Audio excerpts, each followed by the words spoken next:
All right, let's do some graphing. 7th grade. This is graphing a function. This is page 376.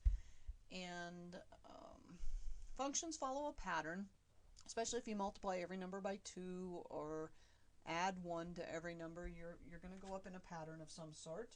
So a linear, this is, ooh, I have the wrong word right here. This is not an inverse function. This is a linear function. A linear function goes in a straight, straight line when you graph it. Okay?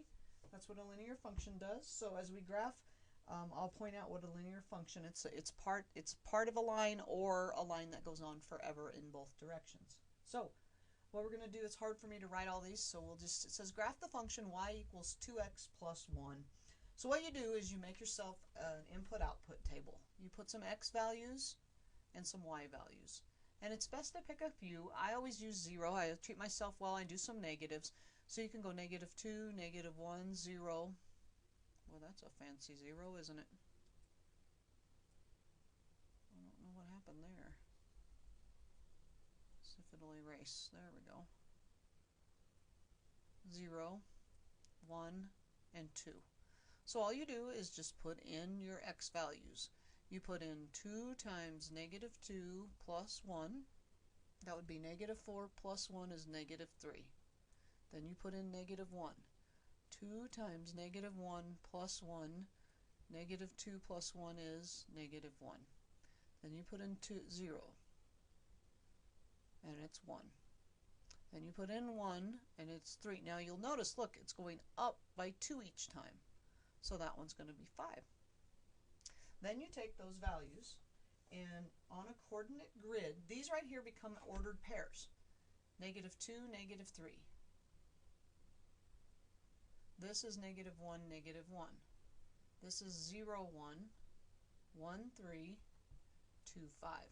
You plot these on your coordinate grid and then draw the line. So here's the table. There's your ordered pairs. We just wrote those. And then look at these. You plot them, straight line. Now I don't have a graph to do. That's where you use those little graphs that you got. I think we got some back in chapter 6, but if you run out, you need to get some more for those because I don't want you to make me some homemade graphs. Okay? So all of those points are in the line. There's a ton of them because those lines could go on forever. So there's a ton of points that would make it work. Okay? So graphing this function right here, and I don't know if I'll be able to get the whole graph in here, you would make a table, x and y. So pick a couple of points. Let's go -1. Drives me crazy. So x and y. Let's just do -1, 0, and 1. Let's pick about 3 points. So we put in -1. -1 minus 3, boom, boom, would be -4. So that point would be -1, -4. Put in 0, 0 minus 3 is -3. So that point would be 0, -3.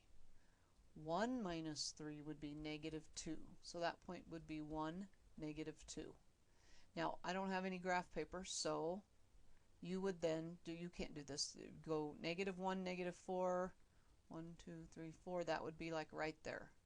0, -3 would be right there. 1, -2 would be like right there, and then there would be your straight line. So do that on the graph, and I'm going to have you do that on all of those. You have 4 examples. I want you to do that on all of them. Oh, there's their graph. It makes it a little neater. Maybe I'll just wait for that.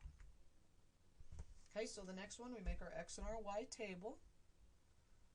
I can find my pen to erase this. So we have x and y. Again, just -1, 0, and 1. So 2 times -1 minus 3. 2 times 0 minus 3.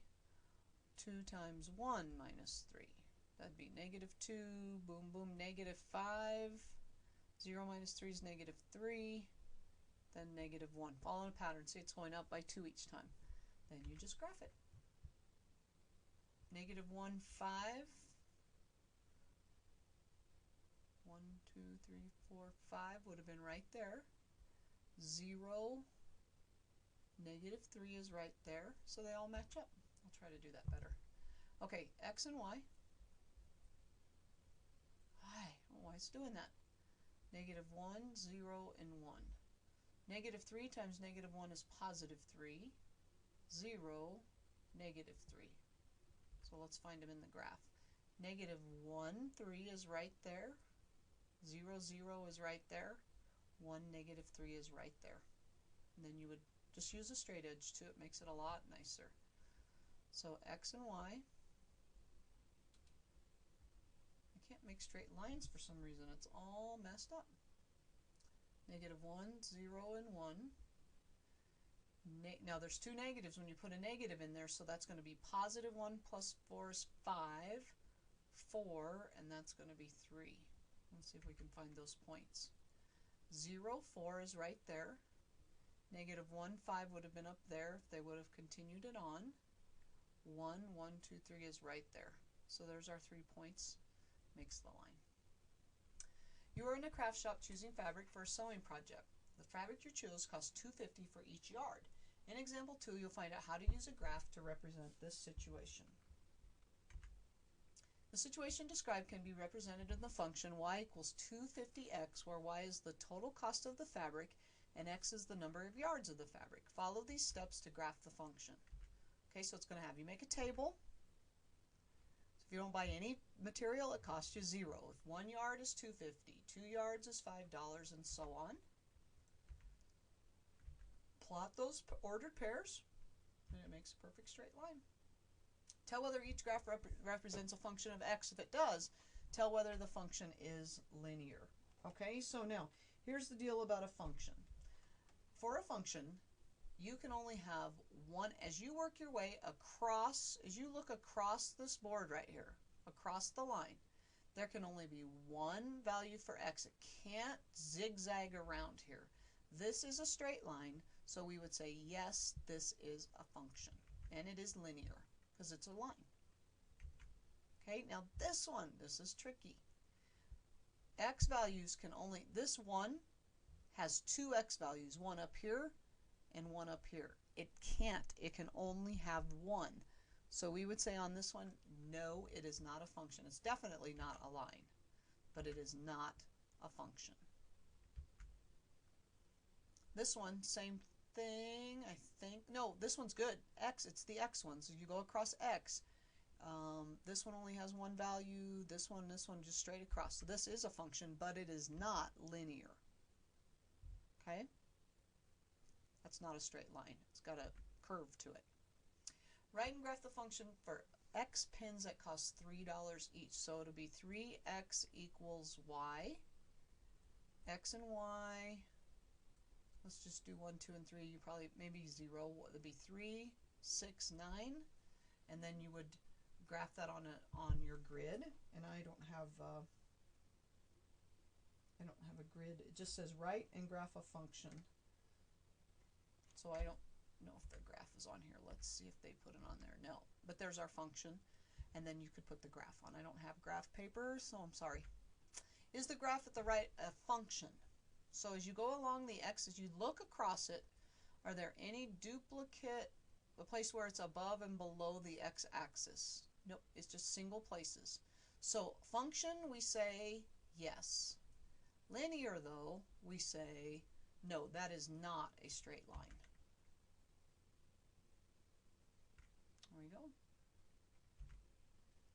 All right, so make sure you're using graph paper, and if you need graph paper, come get it from me. If you have any questions, make sure you ask before you try to tackle anything. And that's it for Chapter 7.